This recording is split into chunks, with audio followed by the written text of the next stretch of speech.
అందరికి వందనాలు, ప్రభునకు స్తోత్రాలు. న్యాయాధిపతుల గ్రంథం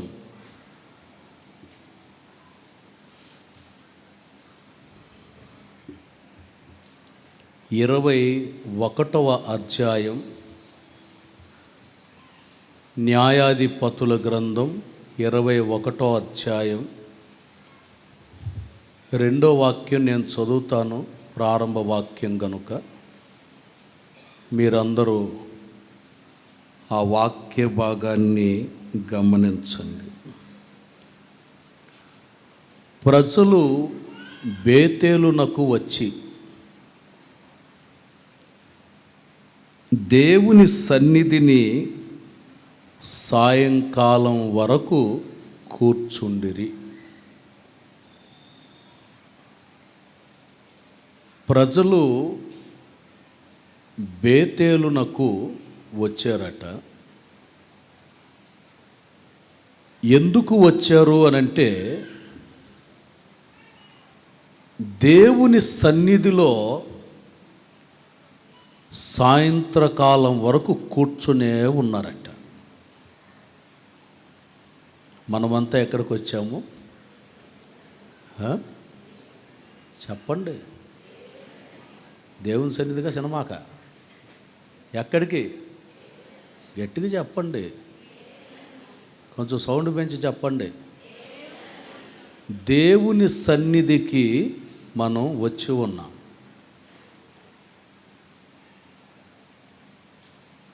ఇక్కడ చదివిన ఈ వాక్యాన్ని గమనిస్తే సాయంత్రం వరకు కూర్చున్నారట వాళ్ళు.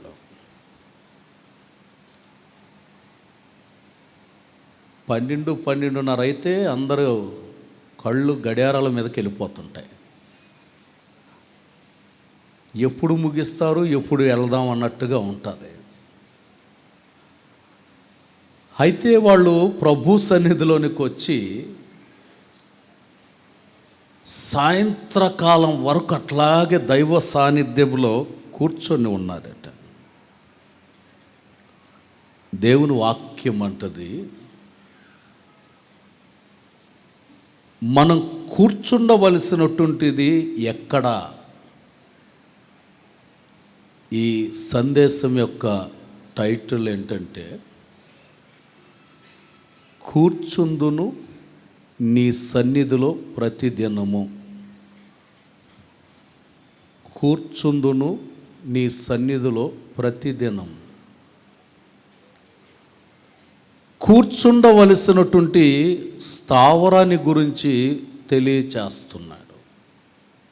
కొంచెం మిడ్డు తగ్గించాలి, వాయిస్లో మిడ్డు కొంచెం తగ్గించు. హల్లెలూయా.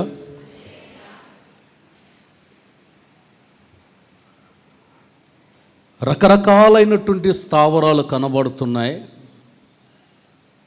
రకరకాలైన చోట్ల ప్రజలు కూర్చొని ఉండటం మనం గమనిస్తున్నాం. కీర్తనకారుడు తన మొదటి కీర్తనలో అంటారు, అపహాసకులు కూర్చుండు చోటన కూర్చుండకండి అంటారు. నలుగురు కూడుకొని ఉన్నారు అంటే వాళ్ళు ఎలా ఉన్నారు, ఏ స్థితిలో ఉన్నారు, ఏమి మాట్లాడుకుంటున్నారు, దేవునిని గూర్చిన సంగతులు మాట్లాడుకుంటున్నారా, పరిహాసము చేసేటటువంటి ఒక గుంపుగా కూర్చొని దేవుని సన్నిధిని పరిహాసంగా మాట్లాడుకుంటున్నారా? అందుకే కీర్తనకారుడు అంటారు, అపహాసకులు ఉంటారు, వారి మధ్యలోకి వెళ్ళి కూర్చోవద్దు అంటాడు. ఎందుకంటే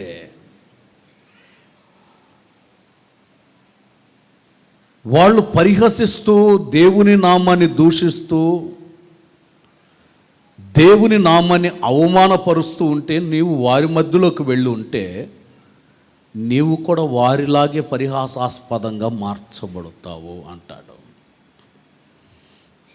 అందుకే దేవుని వాక్యం అంటది, నీవు కూర్చుండవలసిన స్థావరం.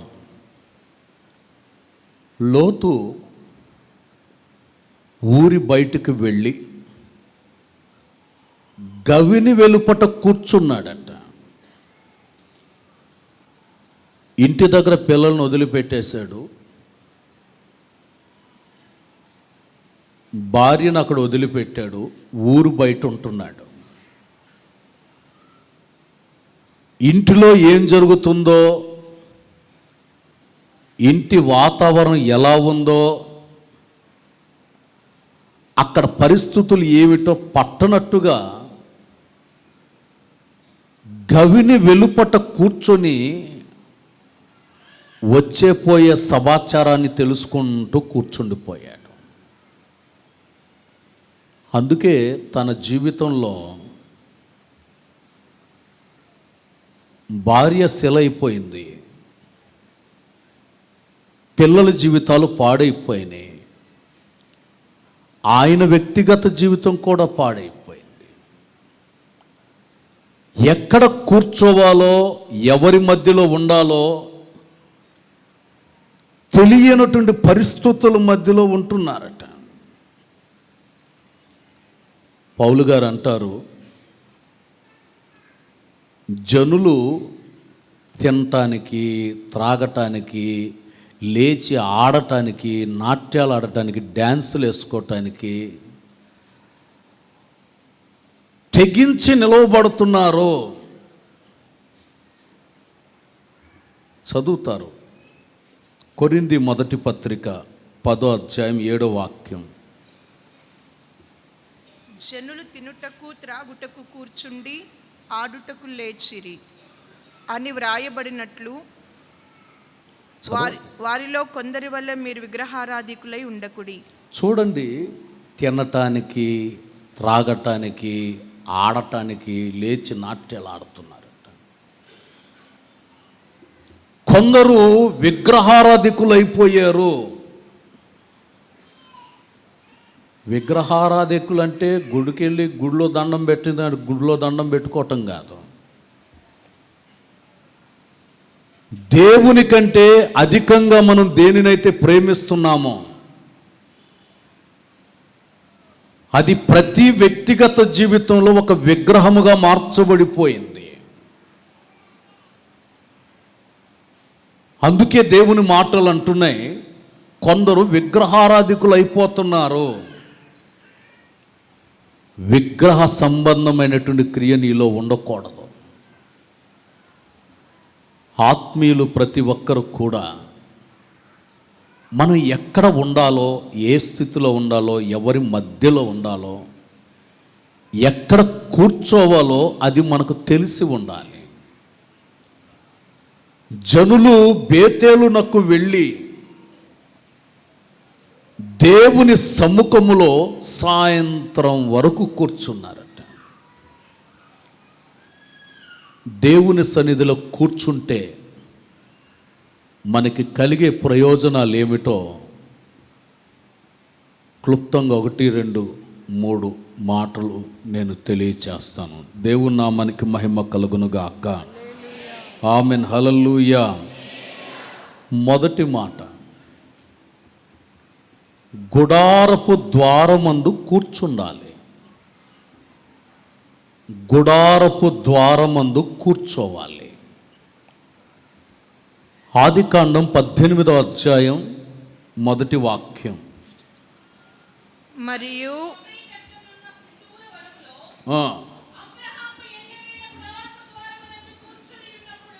ఎక్కడ కూర్చున్నాడట? గట్టిగా చెప్పాలి. ఎక్కడ? ఇంటి ముందే కూర్చొని ఉన్నాడు. భయంకరమైనటువంటి ఎండ సందర్భములో, ఎండవేళ, ఎండ అంటే ప్రకృతిపరమైన ఎండ కాదు,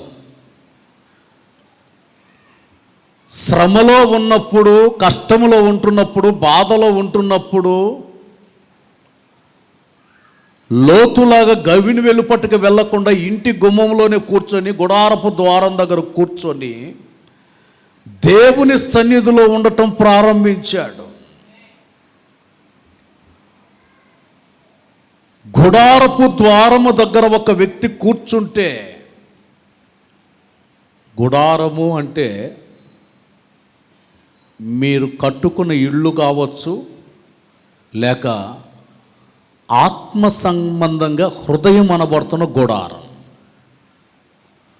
సామెతల గ్రంథం 8వ అధ్యాయం 34వ వాక్యంలో, సామెతల గ్రంథం 8:34లో, అనుదినము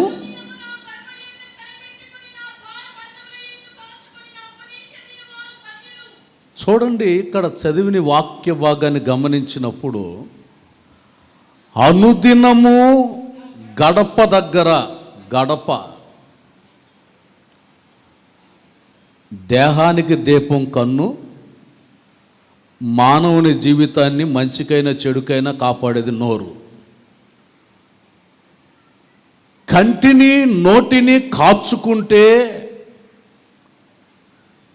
దైవ ఉపదేశాన్ని సత్యము కొరకు జీవిస్తే ఆ వ్యక్తిని గురించి దేవుని వాక్యం అంటుంది, ధన్యుడు.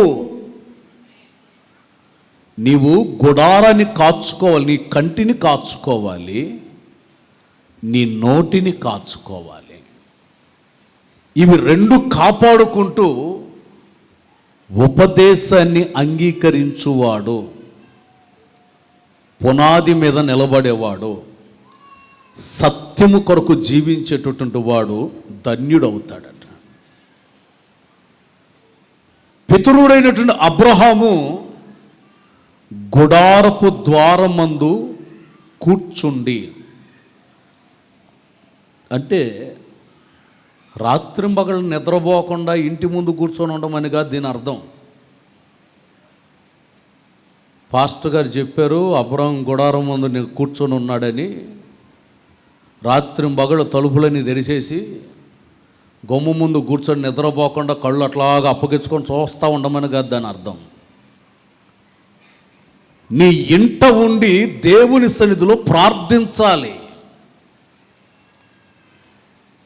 గుడారపు ద్వారమందు ఉంటే కలిగేది ఏమిటనంటే, అక్కడ చదువుతారు 18లో, ఇందాక చదివారు, ఆదికాండం 18:1లో ఎవరు ప్రత్యక్షమైనట్టుంది అక్కడ?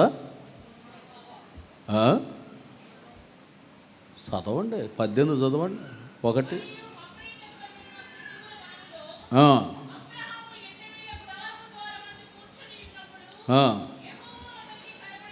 ఎవరు కనబడ్డారట? ఈరోజు ఆరాధనకు వచ్చిన సాగర్ పాస్టర్ కాదు, కనబడేది. దేవుని సన్నిధిలో మోకాళ్ళ మీద ఉండి ప్రార్థిస్తున్నప్పుడు దేవుని ప్రత్యక్షతను మనం చూడాలి. ఏదో వచ్చాం ప్రార్థనకి, వాక్యం విన్నాం, పాటలు పాడితే చప్పట్లు కొట్టాం, ఆత్మలో ఆరాధన అంటే లేచి గంతులేసాం, వాక్యాన్ని విన్నాం, తల మీద చేయి పెట్టించుకున్నాం, ప్రార్థన చేయించుకున్నాం, ఏదో కానుక తోచింది వేసాము, వెళ్ళిపోయాం అంటే కాదు. దేవుని సన్నిధిలో నీవు ఉన్నప్పుడు దైవ ప్రత్యక్షతను చూడాలి. దేవునికి స్తోత్రం. యేసయ్య ముఖ తేజస్సును చూడాలి. వాక్యమై ఉన్నటువంటి దేవుని ప్రత్యక్షతను చూస్తే ఆయన నీకు కనబడతాడు. తర్వాత మీరు చదివితే అక్కడ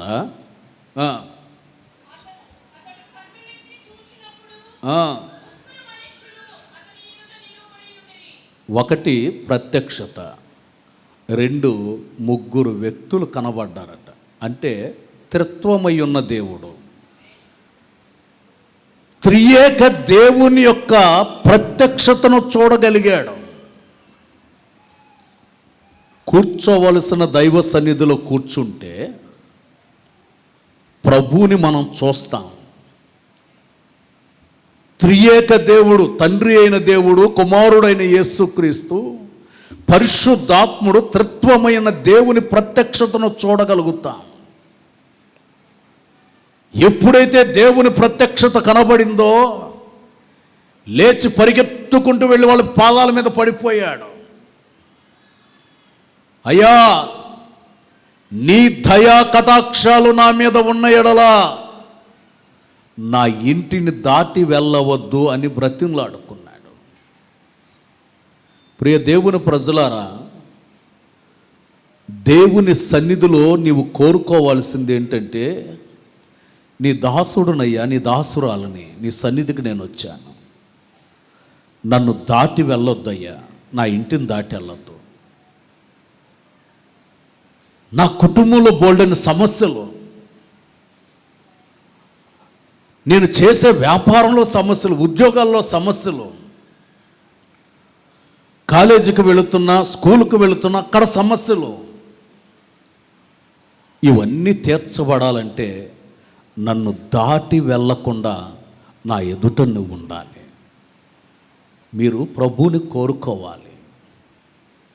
8 నెలల ముగింపులో ఉంటున్నాం మనం.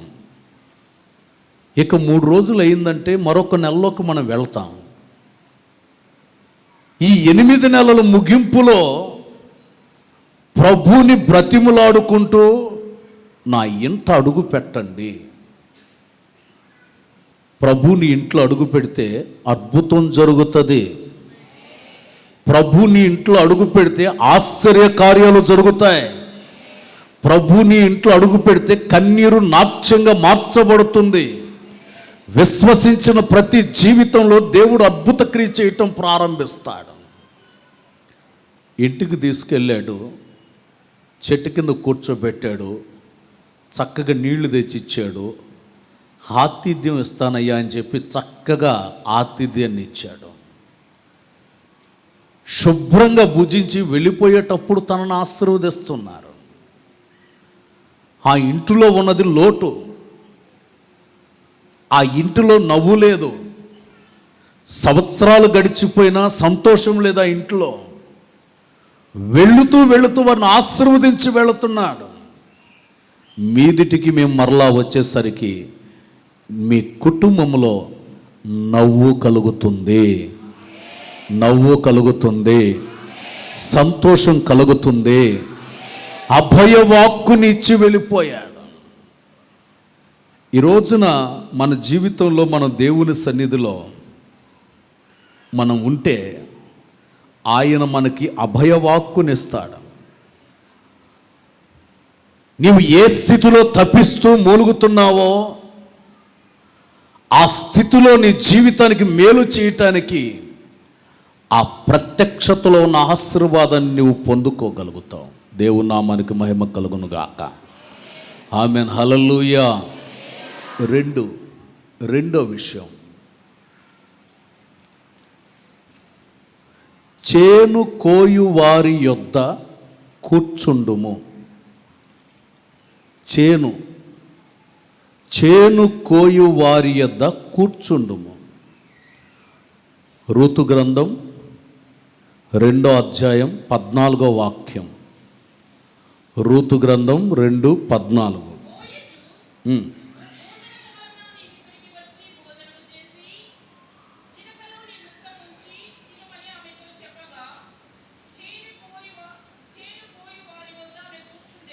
చూడండి, మోయాబు దేశము నుండి బెత్లెహేముకు వచ్చింది రూతు. బోయాజు పొలములో ఈమె కూడా పనిచేయటానికి అక్కడికి వచ్చింది. పొలము అంటే సంఘానికి సాదృశ్యం.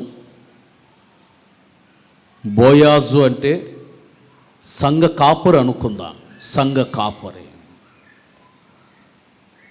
సహవాసములోనికి వచ్చినటువంటి ఆ వ్యక్తిని పిలుస్తున్నాడు భోజన కాలమున.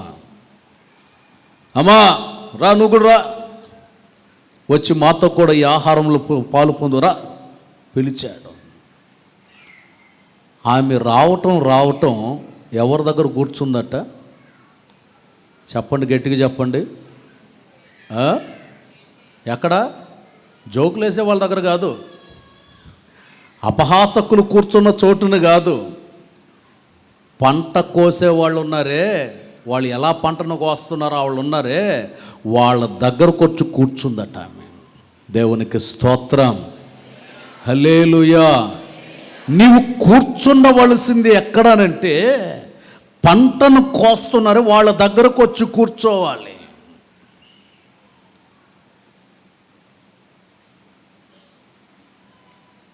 వాక్యము వెదజల్లి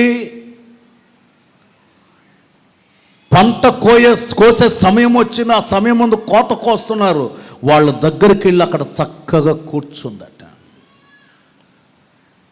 వారు చెప్పేటటువంటి బోధలు వింటుంది, వారు చెప్పేటటువంటి మాటలు ఆలకిస్తుంది. ప్రియులారా, సంఘ సహవాసంలో స్త్రీల కూటాలు అనేవి ఒకటి ఉంటాయి మనకి. ఇక్కడ బుధవారం ఇంటి దగ్గర ఖాళీగా ఉన్నవాళ్ళు ఖచ్చితంగా రావాలి స్త్రీల కూటానికి. వచ్చి సంఘం కొరకు, కుటుంబాల కొరకు, దేశం కొరకు, ప్రజల కొరకు ప్రార్థనలు చేసి మీకు ఇవ్వబడే సూక్తులు లేక మీకు ఇవ్వబడే హెచ్చరికలు, మీకు ఇవ్వబడేటువంటి శ్రేష్టమైనటువంటి మాటలు, వాటిని స్వీకరించి మీ ఆత్మీయ జీవితంలో మీరు బలపరచబడేటటువంటి ఒక ప్రక్రియ. దాని కొరకు మీరు దేవుని సన్నిధికి తరలి రావాలి. దేవునికి స్తోత్రం. హల్లెలూయా, హల్లెలూయా. చేను కోయువారి యొద్ద వచ్చి కూర్చుండెను. రూతు గ్రంథం 2వ అధ్యాయం 9వ వాక్యం చదువుతారు.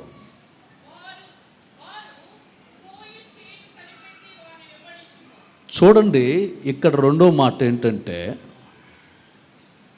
చేని కోసేటటువంటి వారు ఎలా చేనును కోస్తున్నారు, వాక్యం ఎట్లా వెదజల్లుతున్నారు, వాక్యం ఎలా బోధిస్తున్నారు, ప్రార్థన ఎలా చేస్తున్నారు, ఎలా నడిపిస్తున్నారు ప్రార్థన, ఏ విధంగా శ్రమ పడుతున్నారు రాత్రింబగళ్ళు, వీటినన్నిటిని కనిపెట్టి వెంబడించమంటున్నాడు. ఈ రోజున ప్రియ దేవుని ప్రజలారా, వాక్య ప్రక్షాళన జరుగుతున్నటువంటి సందర్భాన్ని గుర్తించి వెంబడించమంటున్నాడు. అంతేకాదు, ఆమెతో చెప్పే మరొక మాట ఏంటంటే, నీకు దాహము వేసినప్పుడు ఏ కొండలో, చలివేంద్రాలు కాదు, చలివేంద్రాలకు అక్కడక్కడ వేసవిలో కొండలు పెట్టుంటారు నీళ్లు ఇవ్వడానికి. కుండల యొద్దకు పోయి అది పనివారు చేది పోసిన నీటిని త్రాగమంటున్నాడు. సంఘములో చేర్చబడిన ప్రతి ఒక్కరూ బోల్డని నీళ్లు దొరుకుతున్నాయి, చాలా కొండలు ఉన్నాయి. ఏ కొండలు అంటే ఆ కొండలో నీళ్లు తాకండి అయ్యా, అమ్మా ఏ కొండలో అంటే నీళ్ళు అంటే ఆ కొండలో నీళ్లు తాకండి, ఆరోగ్యం దెబ్బతింటుంది. పనివారు చేది పోసిన నీళ్ళను తాగమంటున్నాడు. ఎవరి పనివాడు? దేవుని కొరకు శ్రమ పడుతూ పిలుపును ఏర్పాటు నిశ్చయిత చేసుకొని సంఘము కొరకు, దేవుడు తనకిచ్చిన సంఘపు పరిచర్య కొరకు మోకాళ్ళ మీద ఉండి ప్రార్థించి ప్రభు ఇచ్చిన ప్రకటనను తీసుకుని వచ్చి సంఘానికి బోధిస్తున్నప్పుడు ఆ బోధన అంశం ప్రజల జీవితానికి సేద తీర్చటం ప్రారంభిస్తుంది. దేవునికి స్తోత్రం. హల్లెలూయా, హల్లెలూయా. నేను కడపలో సేవ చేస్తున్నప్పుడు మన ప్రార్థనకు వచ్చేటటువంటి వాళ్ళే దగ్గరలో ఒక చర్చి పెట్టారు. మీరు వస్తే వారం వారం బిర్యానీ పెడతామని చెప్పారట. వాళ్ళు ఉంటారుగా, తిండి కోసం ఆశపడే జనం ఉంటారుగా, బిర్యానీ కోసం. ఈ బిర్యానీ కోసం ఆశపడిన జనం 20 మంది వెళ్ళిపోయారు సంఘంలో నుండి. నేనేం కలవరపడలా, ఎందుకంటే దేవుడు నాకు ఇచ్చిన గొర్రెలు నమ్మకమైన గొర్రెలైతే దేవుడు నాకు ఇచ్చినటువంటి సంఘం నమ్మకమైన సంఘం అయితే వీళ్ళు ఎటు పోయినా తిరిగి వస్తారనేటటువంటి నిరీక్షణ నాకుంది. పోయినా ఎప్పుడు ఎన్ని రోజులు పెడతాడు బిర్యానీ? 3 నెలల తర్వాత అందరూ ఉన్నారు మళ్ళీ మందిరంలో. ఏమిటనంటే నెల రోజులు బిర్యానీ బాగా పెట్టాడట, మొక్కలు కూడా బాగా తగిలాయట. 2వ నెల వచ్చేసరికి మొక్కలు కనబడట్లేదంట, ఉత్త అన్నమే కనబడుతుందట లోపల. 2 నెలలు గడిచి 3వ నెల వచ్చేసరికి అన్నం రంగు మారింది. ఏది బిర్యానీ రంగులో లేదు, తెల్లన్నంగా వచ్చేసింది, రంగు మారింది. సాంబారు కూడా పడటం కష్టమైపోయిందట. తిండి కోసం వెళ్ళి 3 నెలలు ఆత్మీయతను కోల్పోయారు వీళ్ళు. మనకు బాగా తెలిసిన ఒక మాట, ఒక దినము దేవుని సన్నిధిలో గడిపితే మనకు బాగా తెలుసు, బాగా కనెక్ట్ అయిపోతారు ఈ మాటకి. 3 నెలలు ఇంచుమించుగా 12 ఆదివారాలు 12,000 ఆశీర్వాదాలు పోగొట్టుకున్నారంతే దెబ్బకి. మరలా వచ్చి కూర్చున్నారు. ఏమంటే ఏం చెప్పమంటావయ్యా, బిర్యానీ ఎంత భాగ్యం. ఒకప్పుడు ఎవరైనా బిర్యానీ వండుకున్నారంటే అబ్బో గొప్పోడు అనుకునేవాళ్ళు. గొప్పోడు బిర్యానీ వండుకున్నాడు ఇంట్లో కమ్మగా అనుకునేవాళ్ళు. ఇప్పుడు మీరు ఎవరు వండుకోవట్లేదా ఇళ్ళలో బిర్యానీలు? చెప్పండి అయ్యా, వండుకోవట్లేదా? ఏ ఇంట్లో చూసినా తెల్లన్నం సంగతి పక్కన పెట్టేసి అన్ని ఇళ్లలో బిర్యానీ. ఈరోజు కూడా ఎంతమంది చేసుకొని వచ్చారో తెలియదు. మొత్తం మీద టైం చూసుకుంటున్నారు, కొంతమంది చల్లబడిపోద్దని. హల్లెలూయా, హల్లెలూయా. కొండల యొద్దకు పోయి ఏ నీళ్లు తాగాలట? గట్టిగా చెప్పండి. పనివాళ్ళు. ఎవరు ఈ పనివాడు? సేవకుడు. సంఘము కొరకు తల్లిదండ్రులను, అక్కచెల్లెలను, అన్నదమ్ములను, సొంత వారిని సమస్తాన్ని విడిచిపెట్టి పానార్పణంగా అర్పించబడి సేవకు సమర్పించుకొని రాత్రింబగలు దేవుని కొరకు పోరాడుతున్నాడే, సేవకుడు ఇచ్చు దివ్య వాక్కును స్వీకరిస్తే ఆ ఆత్మ సంరక్షణ పొందుతుంది. దేవునికి స్తోత్రం. హల్లెలూయా, హల్లెలూయా. రూతు గ్రంథం 2వ అధ్యాయం 11వ వాక్యం. రూతుతో చెప్పబడుతున్న మాట, అమ్మా నీవు నీ తల్లిదండ్రులను, నీ జన్మభూమిని విడిచి ఇంతకు ముందు నువ్వు ఎరుగని జనుల యొద్దకు వచ్చావు. చూడండి, నీ ఊరు మోయాబు దేశం, చీకటి, ఇబ్బందులు కలిగిన ప్రాంతం, పాడు దెబ్బ, అలాంటి పరిస్థితుల్లో ఉన్నట్టు నీవు అక్కడ నుండి ఎరుగని జనముల దగ్గరకు వచ్చావు,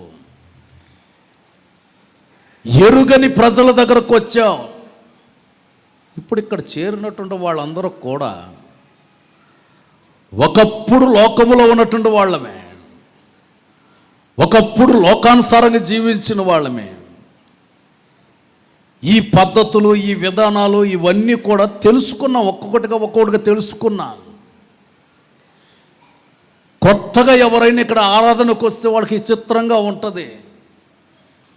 ఇంతసేపు కూర్చుంటారా చర్చిలో? ఇన్ని పాటలు పాడతారా?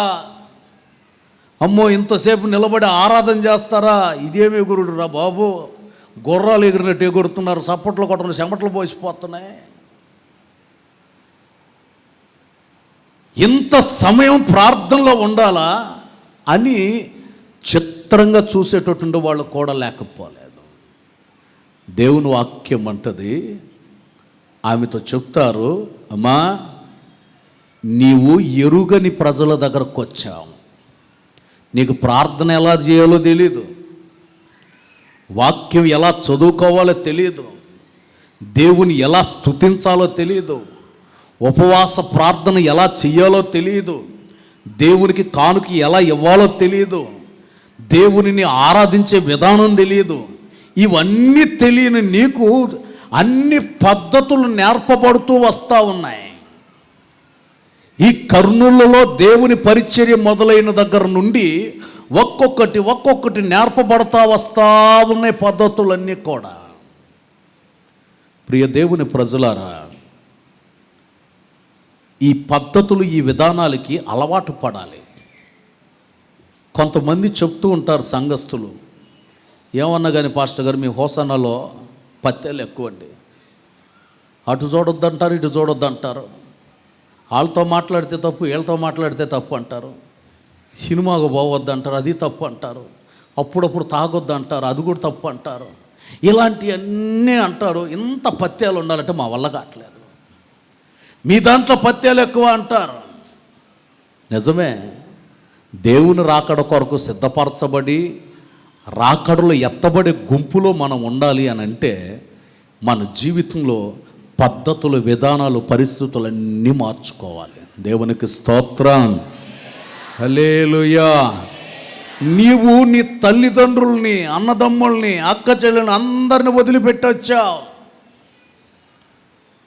ఇప్పుడు ఇక్కడ ఉన్నటువంటి వాళ్ళలో కూడా ప్రభువుని నమ్ముకున్నారని దేవుని విశ్వసించారని మీ బంధువులు మిమ్మల్ని వెలివేసి ఉండవచ్చు, కానీ దీనిలో ఉన్నటువంటి సంతోషం, దీనిలో ఉన్నటువంటి ఆనందం, అందుకే ఎక్కడి నుండో వచ్చినటువంటి రూతుకి చక్కటి సలహాలు ఇవ్వబడుతూ ఉన్నాయి. దేవునికి స్తోత్రం. రూతు గ్రంథం 2వ అధ్యాయం 21.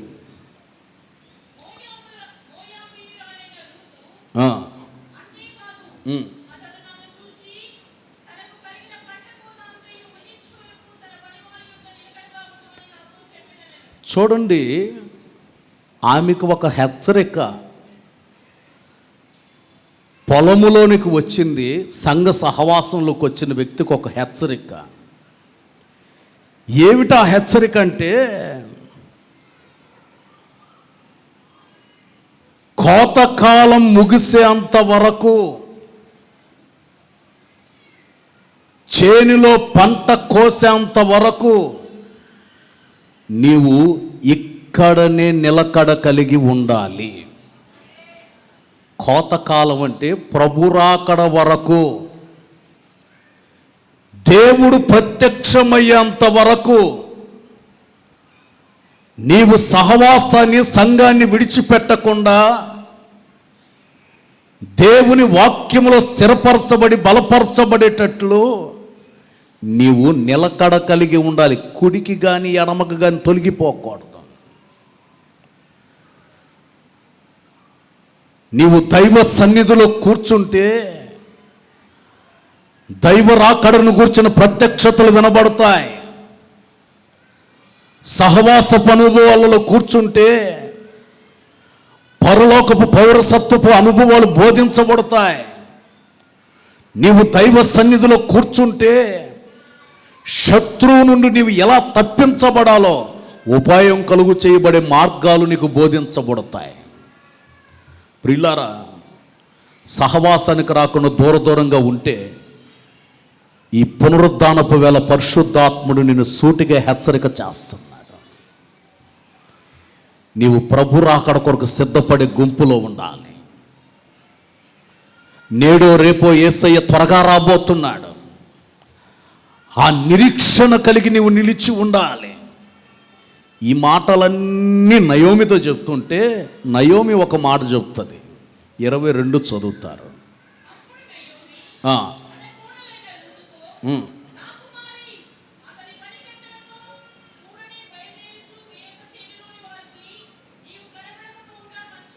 ఇక్కడ చదివిన వాక్య భాగాన్ని చెప్తున్నాను వినండి. నయోమి రూతుతో అంటది, అమ్మా అక్కడ ఉన్నటువంటి పనివారు పనికత్తులతోనే నువ్వు ఉండాలి, ఎక్కడికి పోబాకు. ఇంకొక మాట కూడా వాడింది అక్కడ, వేరొక చేనిలో వానికి కనబడొద్దు అంటది.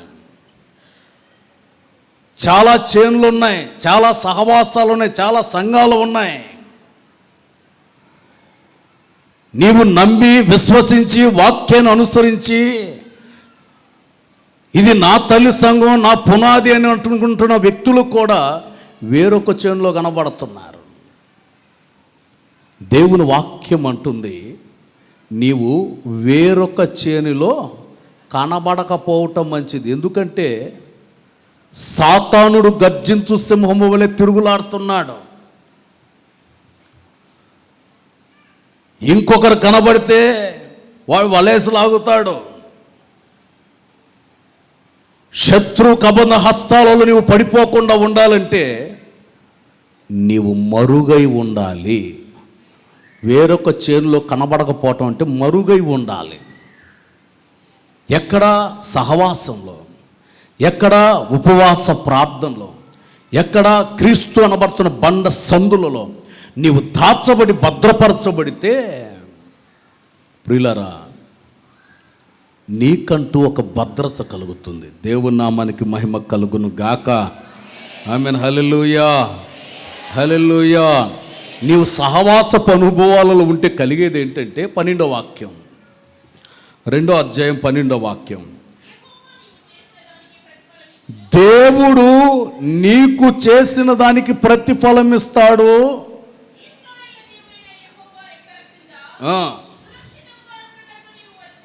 అమ్మా అమ్మా అమ్మా ఋతు, అయ్యా సంఘస్థుడా,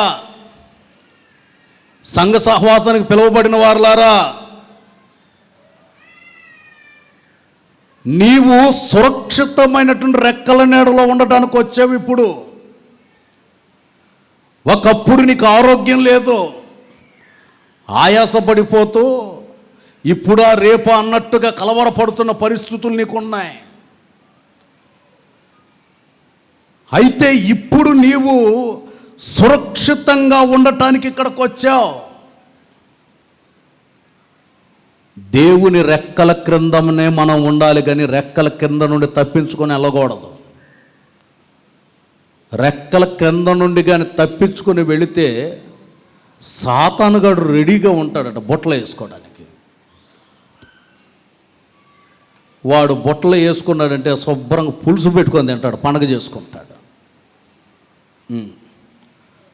అందుకని సాతానుకి కనబడకుండా ఏ రెక్కల క్రింద? గట్టిగా చెప్పాలి. ఏ రెక్కల క్రింద? దేవుని రెక్కల క్రింద నువ్వు సురక్షితంగా ఉండడానికి వచ్చావు. ఆయన నీకు ఏ బహుమానం అంటండి? గట్టిగా చెప్పాలి. సగం కాదు, సగం బహుమానం కాదు, సంపూర్ణ బహుమానాన్ని ఇచ్చి, సంపూర్ణ ఆరోగ్యాన్ని ఇచ్చి, సంపూర్ణ సంతోషాన్ని ఇచ్చి, సంపూర్ణ క్షేమాన్ని కలుగు చేసి, ఆయన సన్నిధిలో ఉన్నటువంటి అధికమైనటువంటి మేలును పొందగలిగేటట్లు చేస్తాడు. అందుకని అంటాడు, అమ్మా నువ్వు సహవాసంలోకి వచ్చావు తల్లి, ఈ సహవాసాన్ని విడిచిపెట్టకుండా సంఘ సహవాసంలో నువ్వు స్థిరపరచబడి దేవుని రాకడ కొరకు నువ్వు సిద్ధపడాలి. దేవుని నామానికి మహిమ కలుగును గాక. ఆమేన్. హల్లెలూయా, హల్లెలూయా. బేతేలులో దేవుని సన్నిధిలో సాయంత్రం వరకు కూర్చుండి, మూడో విషయాన్ని చెప్పి నేను ముగిస్తాను.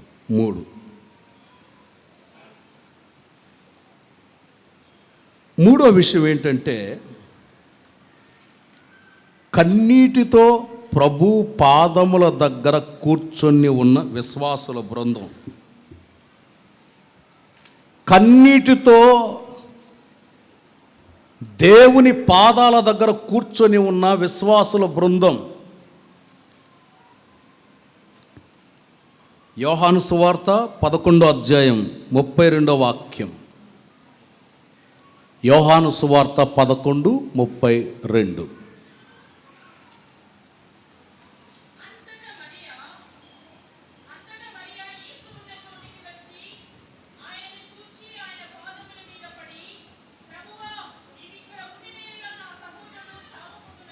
చూడండి, మరియా ఈమె ఒక విశ్వాస వీరురాలు.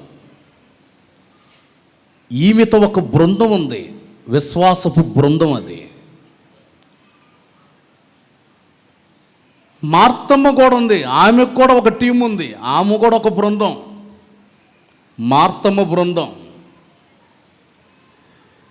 యేసుక్రీస్తు వారితో కూడా ఒక బృందం, ఒక టీం వచ్చింది, ఒక బృందం. 3 గుంపుల ప్రజలు అక్కడ కనబడుతున్నారు. అక్కడ జరిగిన సందర్భం ఏంటంటే, ఆ ఇంటిలో తన తమ్ముడు యవనస్తుడు మరణించాడు. మరియా ఆయనతో చెప్తుంది, అయ్యా నీవు ఇక్కడ ఉంటే నా సహోదరుడు చనిపోయేవాడు కాదు. అయ్యో నా సహోదరుడు చనిపోయాడు అని బాధను వ్యక్తం చేసింది. ఈమె ఏడుస్తుంటే ఆమె ఏడ్చుటయు, ఆమెతో కూడా వచ్చిన యూదులు ఏడ్చుటయు. చూడండి, వచ్చిన టీం ఆమె తన సమస్యతో వచ్చింది ప్రభు దగ్గరికి. సమస్యతో వచ్చినటువంటి వ్యక్తితో వచ్చిన టీము కూడా ఈమె బాధపడి ఏడుస్తుంటే వాళ్ళు కూడా ఏడుస్తున్నారు ఆ సమస్య నిమిత్తం. సంఘములో ఒక వ్యక్తికి సమస్య వచ్చింది అంటే ఆ సమస్య నిమిత్తం సంఘమంతా ఏకీభవించి ప్రార్థించాలి. ఒక కుటుంబం శ్రమలో ఉన్నారు అంటే శ్రమలో ఉన్నటువంటి ఆ కుటుంబం నిమిత్తం సంఘమంతా ఎలుగెత్తి ప్రార్థన చేయాలి. వాళ్ళకి కదా సమస్య వచ్చింది, మనకు రాలేదు కదా అని కూర్చోకూడదు. ఐక్యమత్యముతో ప్రార్థన చేస్తే ప్రార్థన యేసయ్య హృదయాన్ని కదిలించిందట. ప్రియులారా, ఆయన ఆత్మలో మూలిగాడట. ఒక కుటుంబం బాధతో ఉంటే, ఒక యవనస్తుడు సమస్యలో ఉంటే, ఒక యవన సహోదరి సమస్యలో ఉంటే, ఆ సమస్యను బట్టి దేవుని దగ్గర ప్రలాపన చేయాలి. ఊరంతా చాటింపేయకూడదు. సమస్యను బట్టి ప్రార్థించాలి. నీ ప్రార్థన ప్రభు దగ్గరికి వెళ్ళి చేరేటట్లు. దేవునికి స్తోత్రం, హల్లెలూయా. ఆత్మలో మూలిగాడట. నీవిక్కడ మూలుగుతూ ప్రార్థన చేస్తే, కన్నీటితో ప్రార్థన చేస్తే, అక్కడ తండ్రి చెంత ఆయన విజ్ఞాపన చేయటం ప్రారంభిస్తాడు. దేవునికి స్తోత్రం. నీవు దైవ సాన్నిధ్యంలో కూర్చొని ఏకీభవించి ప్రార్థిస్తే ప్రభు మహత్తర కార్యాలు చేయటం ప్రారంభిస్తాడు.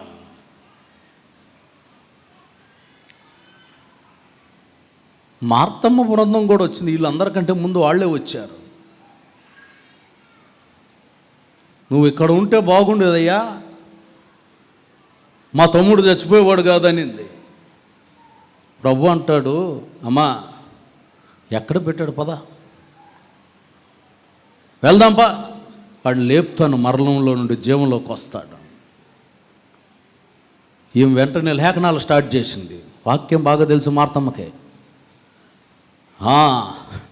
స్టార్ట్ చేసింది. అసలు సచ్చినోడు ఇప్పుడు ఎందుకు లేస్తాడు?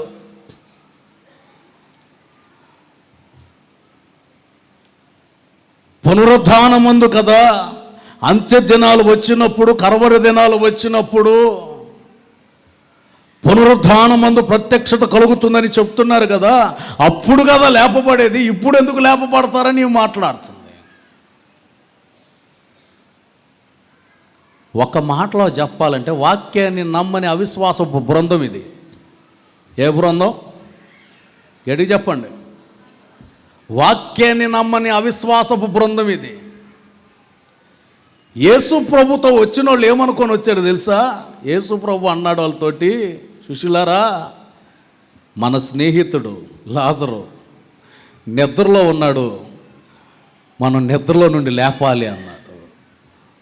వాళ్ళు అనుకున్నారు, నిద్రపోయినోడు లేస్తాడు కదా అనుకొని వచ్చారు వాళ్ళు. నిద్రపోయినోడు ఎలాగ లేస్తాడు కదా ప్రభు అని వాళ్ళు వచ్చారు. అక్కడికి వచ్చేసరికి సబ్జెక్టు వేరుగా ఉంది. హృదయాలన్నీ కలతల చేత కలవరాల చేత ఉండిపోయాయి.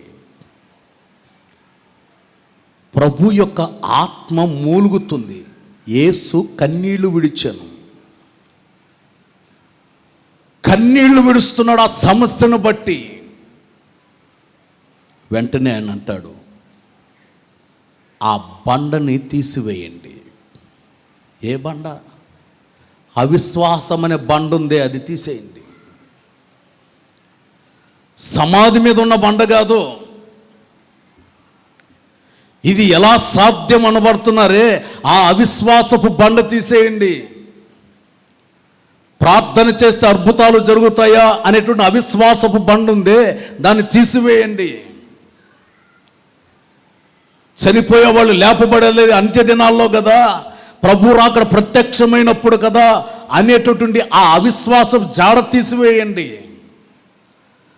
అద్భుతం చేయాలనుకుంటే ఇప్పుడైనా చేస్తాడు ఆయన అద్భుతం, మరుక్షణమైనా చేస్తాడు. దానికి అంత్య దినాలే కానవసరం లేదు, ప్రభు రాకడ దినాలే కానవసరం లేదు. ఎంతోమందిని మరణించిన వారిని సైతం లేపి కూర్చున్నబెట్టిన సందర్భాలు లేకపోలేదు. ప్రియ దేవుని ప్రజలారా, విశ్వాసపు జాడలో మనం నిలవబడినప్పుడే ఆ ప్రార్థన ఒక మహత్తరమైనటువంటి కార్యాన్ని చేయటం ప్రారంభిస్తుంది. బండను తీసేశారు.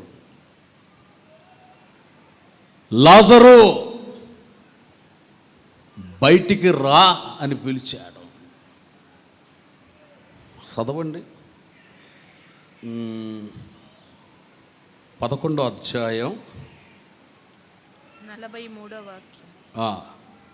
ఆయన అలాగు చెప్పి లాజరు బయటికి రమ్మని బిగ్గరగా చెప్పగా. అట్లా కాదు, కమాండింగ్గా ఉండాలి చదివేది. అది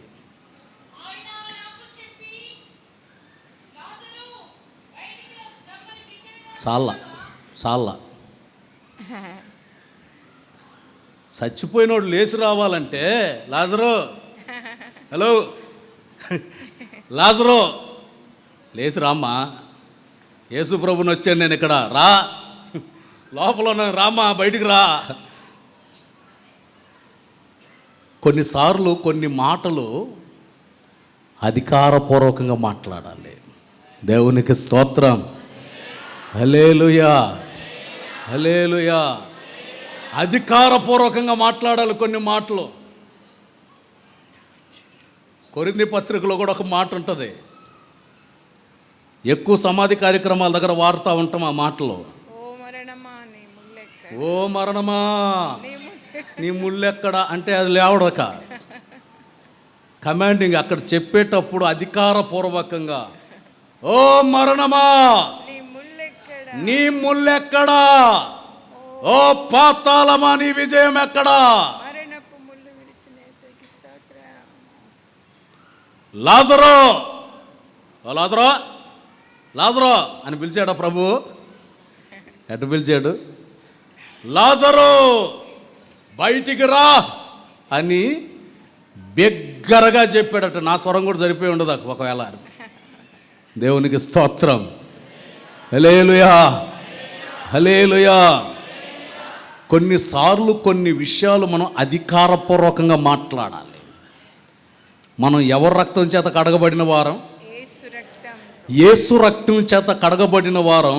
మనం ఏది మాట్లాడినా అధికారపూర్వకంగా మాట్లాడాలి. దేవునికి స్తోత్రం. హల్లెలూయా. ఎప్పుడైతే లాజరుని రమ్మని పిలిచాడో గబుక్కుని వచ్చేసాడు లాజరు బయటికి. పిలవటం ఆలస్యం, వచ్చేసాడు బయటికి. వచ్చినోడు ఏమన్నా చూస్తున్నాడంటే చూడట్లా, ముఖానికి ఒక రుమాలు వేయబడింది. వచ్చినోడేమన్నా సంతోషంగా వచ్చాడా? 44వ వాక్యం చదవమ్మా. చనిపోయిన వాడు కాళ్ళు చేతులు ప్రేత వస్త్రములతో కట్టబడిన వాడై వెలుపలికి వచ్చెను. అతని ముఖమునకు రుమాలు కట్టి ఉండెను. ఇదిగోండి, ఇట్ట కట్టబడి ఉంది రుమాలు ముఖానికి. పిలిచిన వెంటనే లాజరు రా అనగానే వచ్చేసాడు బయటికి. చెవులైతే వినబడ్డాయి కానీ ప్రభువుని చూడట్లా. కారణం, ముఖానికి రుమాలు కట్టబడింది. అద్భుతాలు నమ్మని వాళ్ళు ఉంటారు, గుడ్డితనంతో కళ్ళు మూసుకొని పోయి ఉంటాయి. దేవుడు ఆశ్చర్య కార్యాలు చేస్తాడన్న నమ్మరు అక్కడ. మనలాంటి వాడికి కూడా చేస్తారండి మేలు పాస్టర్ గారు అని అడిగేవాళ్ళు లేకపోలేదు. నీవు విశ్వసిస్తే నీ ముఖమునకు వేయబడిన ముసుగు తొలగిపోవటానికి ప్రయత్నిస్తే దేవుడు ఒక అద్భుత కార్యాన్ని జరిగించడం ప్రారంభిస్తాడు. దేవునికి స్తోత్రం. హల్లెలూయా. హల్లెలూయా. హల్లెలూయా. ముఖమునకు రుమాలు వేయబడిన వాడుగా బయటకు వచ్చాడట. ప్రభు ముసుగు తొలగించమంటున్నాడు.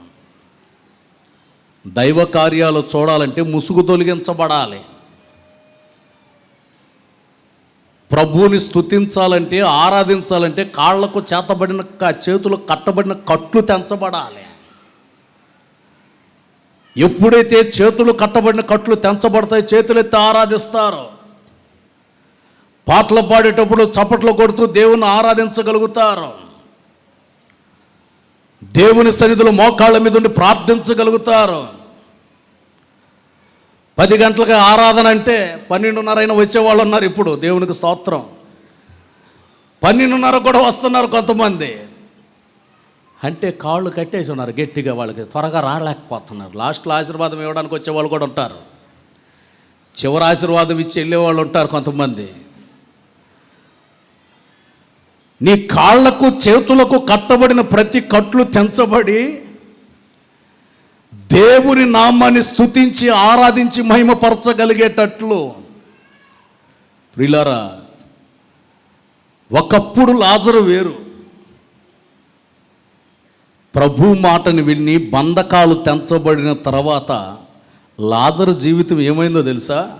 యేసు ప్రభు పక్కలో కూర్చున్నాడంటే వెళ్ళి. దేవునికి స్తోత్రం. యోహాను సువార్త 12వ అధ్యాయం 1వ వాక్యం. కాబట్టి యేసు తాను మృతులలో నుండి లేపిన లాజరు ఉన్న బేతనియాకు పస్కా పండుగకు 6 దినములు ముందుగా వచ్చెను. అక్కడ వారు ఆయనకు విందు చేసిరి. మార్త ఉపచారము చేసెను. లాజరు ఆయనతో కూడా భోజనమును కూర్చున్న వారిలో ఒకడు. దేవునికి స్తోత్రం. ఎప్పుడైతే బంధకాలు తెంచబడ్డాయో వెంటనే ప్రభు ప్రక్కనే వచ్చి కూర్చున్నాడట. ప్రియ దేవుని ప్రజలారా, విశ్వాస జాడలో కన్నీటితో ప్రభు పాదాల దగ్గర చేరి నువ్వు ప్రార్థిస్తే, మార్పు చెందని భర్త అయినా భార్య అయినా, మార్పు చెందని కుమారుడైనా కుమార్తె అయినా, మార్పు చెందని తల్లిదండ్రులైనా అత్తమామలైనా, నీ బంధుమిత్రాదులైన ఎవరు మార్పు చెందకపోయినా, నీవు మోకాళ్ళ మీద నుండి విశ్వాసంతో ప్రార్థన చేస్తే ప్రతి వారికి దేవుడు మార్పును కలుగు చేసి బంధకాలు తెంచి సంపూర్ణమైన ఆనందముతో గంతులు వేయగలిగేటట్లు, ప్రభు నామ సంకీర్తనం చేయగలిగేటట్లు ఊహకు మించిన ఘనకార్యాలు ప్రభు చేయటం ఆరంభిస్తాడు. దేవునికి స్తోత్రం. హల్లెలూయా. ఆయన అద్భుత ఆశ్చర్య కార్యాన్ని ప్రారంభిస్తాడు. మన జీవితంలో సంపూర్ణమైనటువంటి మేలు చేయటం ప్రారంభిస్తాడు. దేవుని నామానికి మహిమ కలుగును గాక. ఇంకొక విషయాన్ని కూడా చెప్పి నేను ముగిస్తాను. 4, కూర్చుండి ఆయన కొరకు కనిపెట్టుచుండెను. కూర్చుండి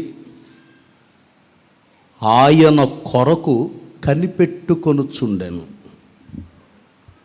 మత్తయి సువార్త 27వ అధ్యాయం 61.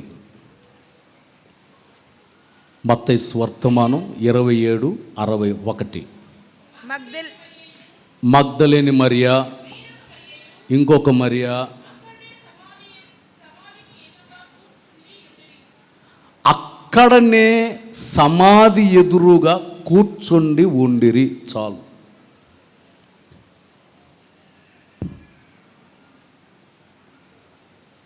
మగ్దలేన మరియ వెళ్ళింది, ఇంకొక మరియమ్మ వెళ్ళింది, ఒక టీం వర్క్గా అక్కడికి వెళ్ళారు. సమాధి ఎదుట కూర్చొని ఉన్నారట. ఎందుకు మీరు కూర్చున్నారంటే, ఆయన సమాధిలో నుండి బయటకు వస్తాడు, ఆయన కొరకు మేము ఎదురు చూస్తున్నాము. ఇది దేనికి సాదృశ్యం అంటే పరలోక రాజ్యానికి సాదృశ్యం, రెండవ రాకడికి సాదృశ్యంగా ఉంది. ఎదురు చూపులు చూస్తున్నారు. దేవుని సన్నిధిలో నా ప్రభు ఎప్పుడు వస్తాడు, నేను నా ప్రభుని ఎప్పుడు నేను కలుసుకోవాలి, యేసుక్రీస్తు ఎదుటకి నేను ఎప్పుడు వెళ్ళాలి, ఆయనతో యుగాయుగాలు నేను ఎప్పుడు జీవించాలి. ప్రియ దేవుని ప్రజలారా, యేసుక్రీస్తు వారి రెండవ రాకడ సమీపంగా ఉంది. ఆయన తారీఖు ఇచ్చుంటే ఆ తారీఖులో అందరూ సిద్ధపడేవాళ్ళు. ఆయన అంటాడు, నేను దొంగ వలె వస్తాను, ఎప్పుడు నా తండ్రి నాకు ఆజ్ఞాపిస్తాడు అప్పుడు నేను ప్రత్యక్షంగా వచ్చేస్తాను.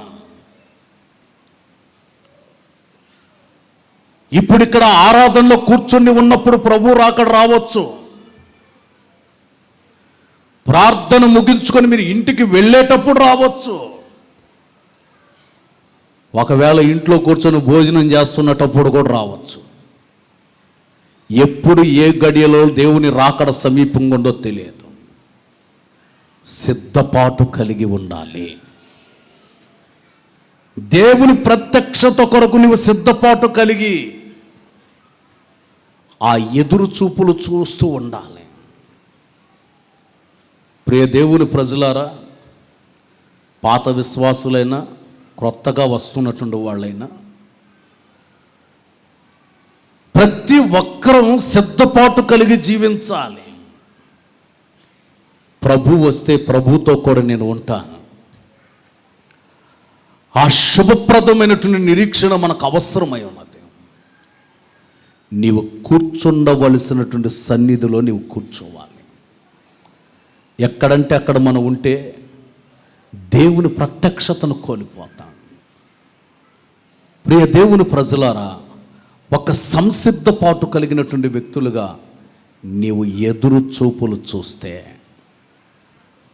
ఆయన నీ కుటుంబంలో ఒక అద్భుతం చేస్తాడు. నీ ఆత్మ బలపడుతుంది. పరలోక రాజ్యానికి వెళ్ళటానికి సిద్ధపాటు ఏర్పరచబడుతుంది. దేవునితో యుగయుగములు జీవించేటువంటి భాగ్యాన్ని పొందుకుంటావు. ఆ ధన్యత కొరకు సిద్ధపాటు కలిగినటువంటి ఒక సంఘముగా నీవు ప్రభు కొరకు ఏర్పరచబడేటువంటి గుంపుగా ఉండాలి. దేవుని నామానికి మహిమ కలుగును గాక. ఆమెన్. హల్లెలూయా, హల్లెలూయా. రాబోయే దినాలలో ఆశీర్వాదం నీవు పొందాలి అంటే, రాబోయేటటువంటి సెప్టెంబర్ మాసంలో నీవు దీవెన పొందాలంటే, ఆ నెలను దృష్టిలో పెట్టుకొని మీరు ప్రార్థనలు చేసుకోవాలి. ఉద్యోగస్తులైతే ఉద్యోగంలో క్షేమం కొరకు, వ్యాపారస్తులైతే వ్యాపారంలో క్షేమం కొరకు, నిరుద్యోగ సమస్యలో ఉన్నవారైతే ఉద్యోగాల కొరకు, చేతి పనులు చేసుకునే వాళ్ళైనా, వాహనాలు నడుపుకుంటూ జీవనోపాధి చేసేవాళ్ళైనా, మీరు జీవనోపాధి కొరకు ఏ పని చేస్తున్నారో దానిలో దీవెన పొందేదాని కొరకు ప్రార్థన చేసుకోవాలి. చదువుతున్న పిల్లలు జ్ఞానం కొరకు, కాలేజీల్లో చదువుకునే వాళ్ళైనా, స్కూల్లో చదువుకునే వాళ్ళైనా, భవిష్యత్తులో ఆశీర్వాదం కొరకు దేవుని దగ్గర ప్రార్థన చేసుకోవాలి. ఒక సిద్ధపాటు కొరకు మీరు ప్రార్థన చేసుకుంటే దేవుడు మీ జీవితంలో మేలు చేస్తాడు. ఆత్మీయత ఎదుగుదల పొందేదాని కొరకు, పరిశుద్ధాత్మ నింపుదల కొరకు, ఆత్మ వరములు ఫలముల కొరకు నీవు సిద్ధపడితే దేవుడు వచ్చినప్పుడు దేవుని ఎదుట యుగాలు నిలిచి ఉండేటట్లు దేవుడు భాగ్యాన్ని కలుగు చేస్తాడు. దేవుడి మాటలు వినికిడిలో స్థిరపరచును గాక. మరలా ఈ వాక్యాలు మీరు వినాలనుకుంటే హోసన్న ఏసన్న అనే యూట్యూబ్ ఛానల్ ఉంది. తిరుపతి సంఘం తరపున హోసన్న ఏసన్న, కొంచెం గ్యాప్ ఇచ్చి టీపీటీ అని కొడితే తిరుపతి నుండి ప్రసారమయ్యేటువంటి కార్యక్రమాలు, వాక్య సందేశాలు, అనేక స్తుతి ఆరాధనలు అవన్నీ కూడా నేను ఏర్పాటు చేస్తున్న యూట్యూబ్ ఛానల్లో మీకు ప్రత్యక్షంగా వాటిని చూడవచ్చు, వాక్యాలు విని బలపరచబడవచ్చు. మీరు ఆ విధంగా సద్వినియోగం చేసుకోవాలని ప్రభునామం పేరట మనవి చేస్తున్నాను. ఇందాక వర్షిప్లో పాడిన పాట కూడా, అది కూడా ఒకటి పాట రికార్డ్ చేసి దాంట్లో పెట్టాను. మీరు వినండి, ప్రభునామం పేరట ఆనందించి సంతోషించండి. కృపతోడై ఉండును గాక. ప్రార్థన చేసుకుందామా. ఇది ఈ నెలకి చివరి ఆదివారం. 3 దినాలు గడిస్తే మరొక నెలలోకి వెళతాం. హడావుడికి వెళ్లకుండా ఒక 2 నిమిషాలు అందరూ ప్రార్థన చేసుకోండి. మనం దేవుని సన్నిధిలో కూర్చుండటానికి వచ్చాం. ఆయన సన్నిధిలో క్షేమాన్ని పొందేటట్లు ప్రార్థనా పూర్వకంగా ప్రజలు బేతేలు నక్కు వచ్చి దైవ సన్నిధిలో సాయంత్రకాలం వరకు కూర్చున్నారు. దేవుని సన్నిధిలో నీవు కూర్చోవాలి. ఆయన సన్నిధిలో కూర్చుంటే నీ జీవితానికి మేలు కలుగుతుంది. ఆయన సన్నిధిలో ఉంటే నీ జీవితానికి ఆశీర్వాదం కలుగుతుంది. అపహాసకులు కూర్చుండు చోటన కూర్చుండక మనం ఎక్కడ కూర్చోవాలో మనకు తెలిసి ఉండాలి. లోతు గవిని వెలుపటకు వెళ్ళి అక్కడ కూర్చున్నాడు. ఇంటి సమస్యలు, పిల్లల సమస్యలు, భార్య ఉప్పు స్తంభంగా మార్చబడేటటువంటి సమస్యలు, నీవు నీ ఇంటి పట్టున ఉంటే నీ పిల్లలను గూర్చిన సమాచారం నువ్వు తెలుసుకుంటావు.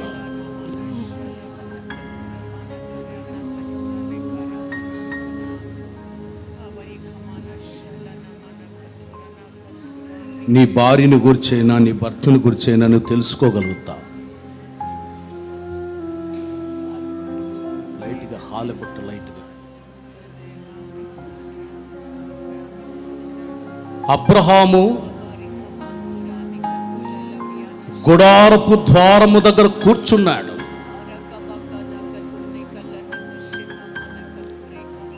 నీవు దీని ఇంట ద్వారము దగ్గర కూర్చుంటే ప్రభు ప్రత్యక్షమవుతాడు.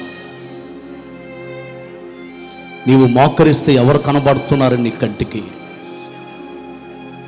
ప్రభువును చూడగలుగుతున్నావా? త్రిత్వమై ఉన్నటువంటి దేవుని ప్రత్యక్షత నీకు కనబడుతుందా? పరిశుద్ధాత్ముడు నీకు ప్రత్యక్షంగా కనబడుతున్నాడా?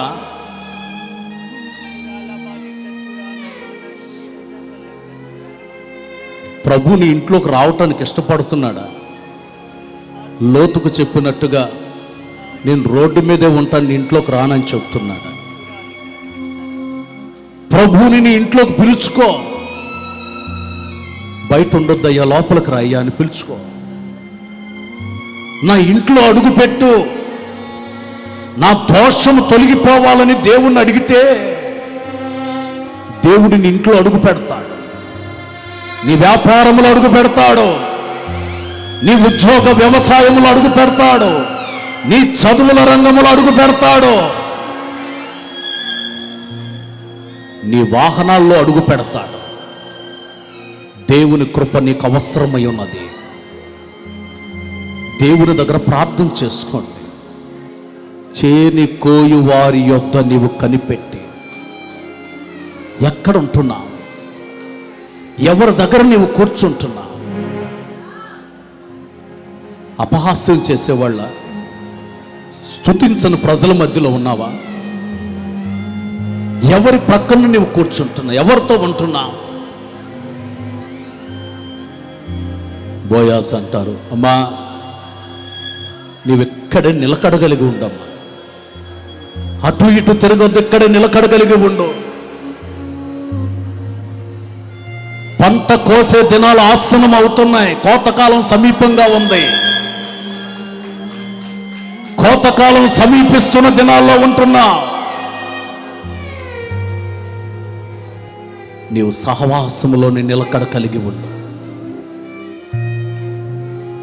వేరొక పొలములో చేనులో వానికి కనబడకుండా ఉండటం మంచిది.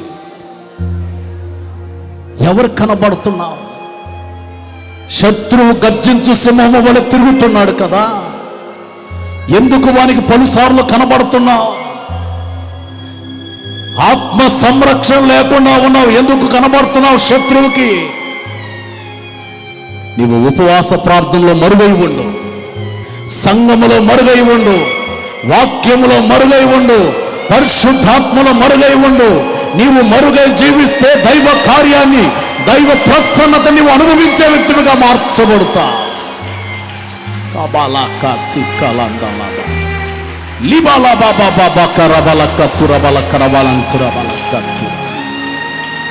Oh God, hallelujah, hallelujah, hallelujah, hallelujah, hallelujah. స్తుతి స్తుతి స్తుతి స్తుతి స్తుతి స్తుతి. కన్నీటితో యేసయ్య పాదాల దగ్గరకు వచ్చిన బృందం. ఎఫెక్ట్ తగ్గించాం, కొంచెం తగ్గించాం. ప్రభు పాదాల దగ్గరకు వచ్చి కూర్చున్న బృందం. నీకు సమస్య ఉందా? కన్నీటితో ప్రార్థించు. నీతో ఉన్న సమూహం అంతా కన్నీటితో ప్రార్థన చేస్తే, గొలుసు ప్రార్థనలు, సహవాస ప్రార్థనలు, కుటుంబ ప్రార్థనలు, ఏకీభవించి చేసే ప్రార్థనలు, నీవు ప్రార్థన పునాదిని ఏర్పాటు చేయటం ప్రారంభిస్తే శత్రువు పునాదులు గడగడ వణుకుతాయి. శత్రు కోటగోడలు గొప్పలాగా కోల్చబడతాయి. నీ వ్యక్తిగత జీవితం ఆశీర్వాదకరంగా, దీవెనకరంగా మార్చబడుతుంది.